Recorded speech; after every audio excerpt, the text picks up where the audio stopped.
একজন মানুষ যখন নিজেকে ছাপিয়ে ওঠেন তখন তিনি হয়ে ওঠেন এক জীবন্ত কিংবদন্তি। পপ সঙ্গীতের কিংবদন্তি নাম মাইকেল জ্যাকসন। গানের মঞ্চ থেকে বিশ্বমঞ্চ তার উত্থান ছিল অনন্য, ঐতিহাসিক। আর সেই কিং অফ পপের জীবন এবার উঠে আসছে বড় পর্দায়।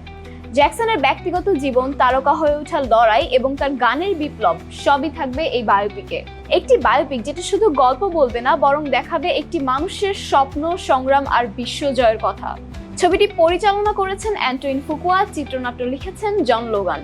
তবে সবচেয়ে চমকপ্রদ বিষয় হচ্ছে মাইকেল জ্যাকসনের ভূমিকায় অভিনয় করছেন তারই ভাইপো জাফর জ্যাকসন।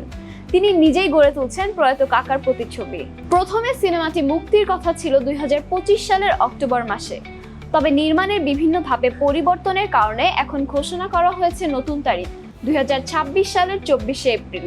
এক পর্বেই মুক্তি পাচ্ছে এই বহু প্রতীক্ষিত সিনেমা। এই বায়োপিক শুধু একজন তারকার নয়, একটি সময়ের ইতিহাসের গল্প। একটি মানুষ কিভাবে হয়ে ওঠেন যুগের প্রতীক, সেটি হবে এই সিনেমার আসল শক্তি।